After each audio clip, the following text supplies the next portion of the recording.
Hey everybody, welcome back to another episode of the Chromebook Classroom, but also Assessment Bites. We're doing our cross collaboration today, and I'm so excited to be joined by not only MTech, but Assessment, Christine McKee. Good morning, Christine. Good morning, Trish. I'm excited to be here to share with you an awesome assessment bite.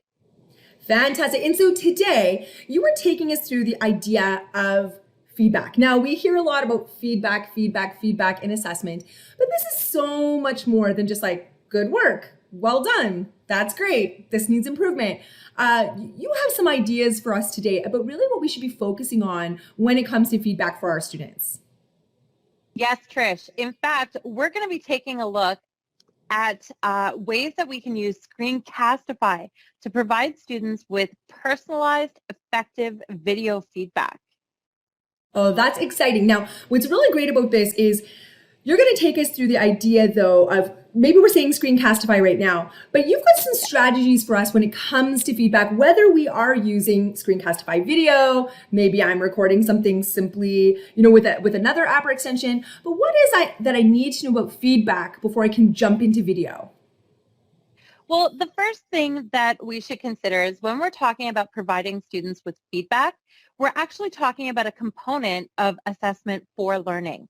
It's the part of assessment in which teachers are providing useful feedback on what, how much, and how well our students are learning in an ongoing manner. Remember that the purpose of feedback can be twofold. Not only does effective feedback improve learning, but it can also improve our teaching practice as well. And so when I think about how effective feedback affects student learning and achievement, we want to keep in mind those three key questions. Effective feedback answers these three questions for our students. Where am I going? How am I going? And where to next? And when we break it down even further, we know that effective or quality feedback supports achievement because our students, when they better understand where they are in relation to the learning target and take those next steps, we know that we're going to see improvement in their work. We also know that it supports cognition because students can then realize their strengths and weaknesses with regards to knowledge and skills, as well as move from misconceptions to clear understanding through the suggested strategies that we're providing to help close that gap. And it supports metacognition because effective feedback shows students how to look at their work using the criteria. This is key from the assignment or the rubric, and it helps them really dive into that self-assessment. Finally, we know that it supports motivation, and I'm going to be talking a little bit more about motivation when we talk about why video feedback. So like you said, Trish, it's not just about the extension Screencastify, it's about using the strategy of video feedback to really enhance the feedback that we're giving to our students. I love that idea because I know just even reading Dylan Willems over the years, talking about that teacher voice. And what better way to have your real-time teacher voice than video? It's just like it's at our fingertips. The students understand your tone. They can see your smile. They can be encouraged. It's really like that face-to-face feedback we often give. Well, and talking about that, Catlin Tucker actually wrote an incredible blog post about this. And she talked about how written feedback is often perceived a little bit more negatively by students. Okay. Yeah, because they can't hear your tone. They can't see your facial expressions.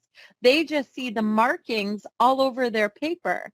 And so a student who's already feeling negative about their work is going to feel even more negative about it. Right.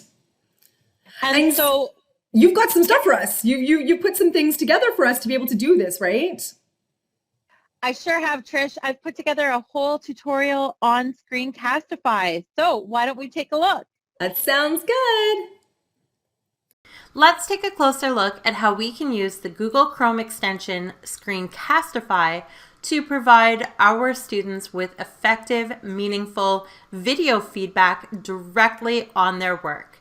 For today's example, I'm going to open up student work that I have submitted to my Google Classroom. So here I am inside my Google Classroom, and I'm going to open up our current assignment, Understanding My World Views. I'm simply going to click View Assignment to access my student work, and I can see that Liam has turned in his slides presentation. So let's open that up.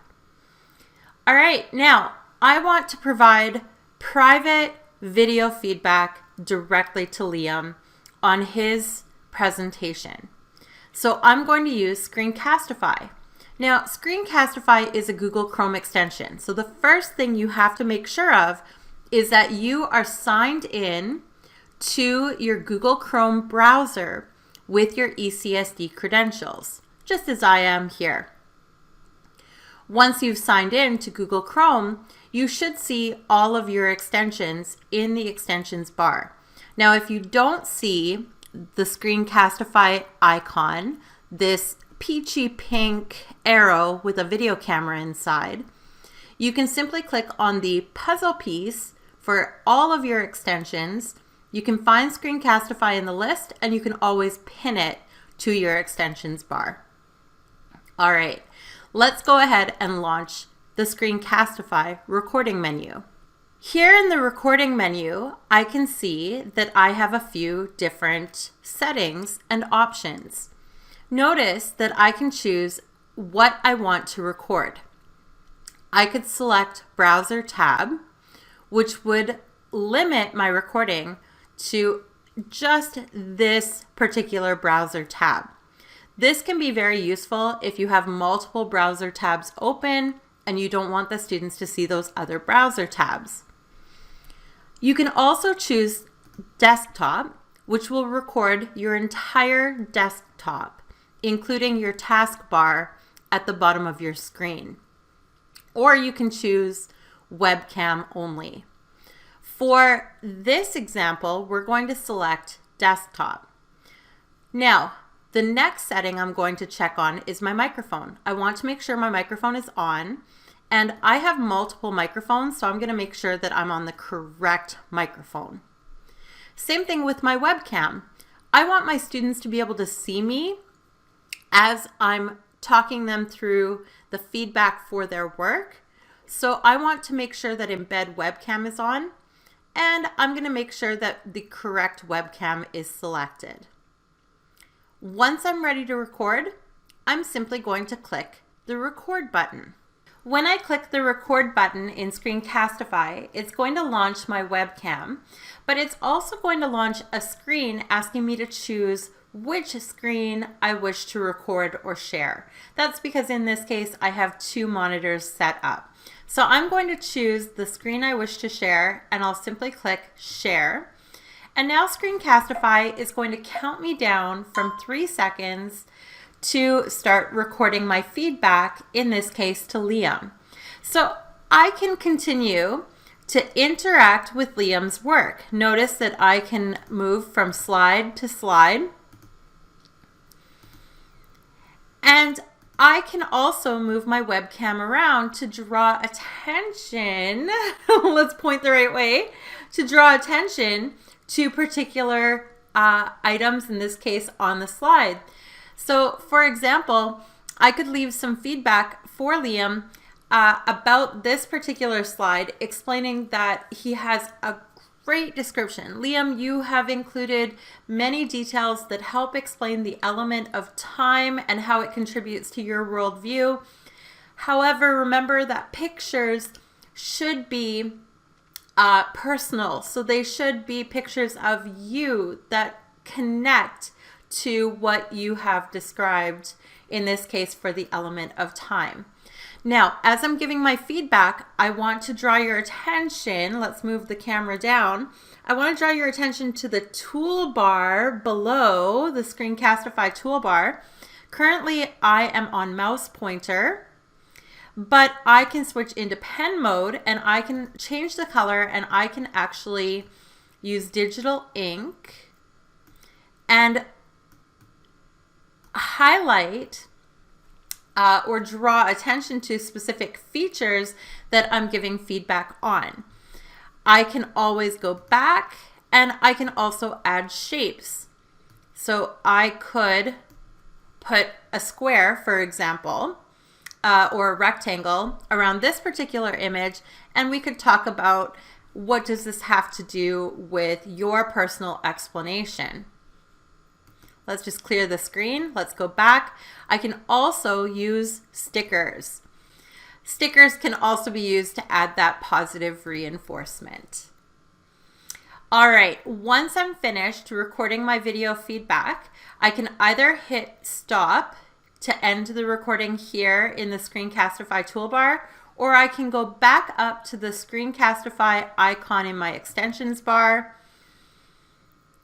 And when I click that, I can hit the stop button here.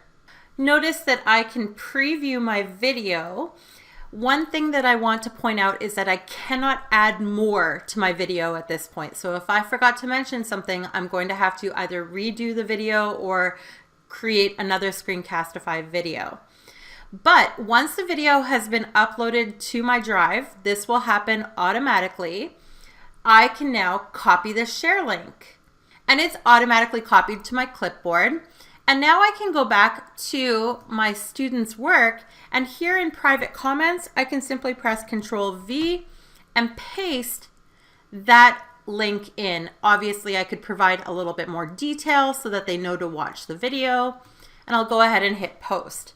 In addition to providing the video link inside private comments, I could also provide the video link directly on the student's work. So for example, I could select a picture, or I could highlight a word or phrase, and I could add a private comment by using the Add Comment button.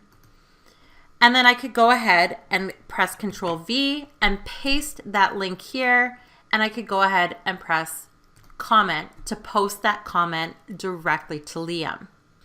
Now, let's quickly switch over to my student view. So here I am inside of Liam's Google Classroom, and I'm going to click on View Assignment for understanding my world views. And notice that I can see that one private comment that my teacher has shared with me. And in this case, it's a link to watch the Screencastify video. When I click that link, it will open in a brand new tab. And I can go ahead and watch the video feedback that my teacher has personalized for me. Okay, Christine, that couldn't be easier. I love how thorough you are in showing us all of those different features. Screencastify really is just one of those tools that I think has become just a critical extension in a teacher toolbox, especially on our Chromebooks. And we don't need the paid version. This free version is going to totally suffice. But you have some more tips for us when it comes to these different video links. Well, I just wanted to mention that one of the things that's so amazing about Screencastify is because you get that copy share link when you finish recording the video, you can actually use that share link in pretty much any app from Microsoft to Google. So really giving direct video feedback for students on their work has never been easier. That's awesome. And so now if you want to be able to check out more supports, we've always got more. And so what we have for you, definitely go back to the MTech SharePoint site. We have a full learning on demand step by step of how to use Screencastify as a teacher and as a student. And as well, these videos from the assessment team every single week are released along with all of their other support resources that you can find at Assessment ECSD. So thanks, Christine, for sharing with us today. I love that you live in both the assessment and MTech world, and I hope we can do another one of these soon. It was great, Trish. Thanks again. Bye, everybody. Bye, everyone.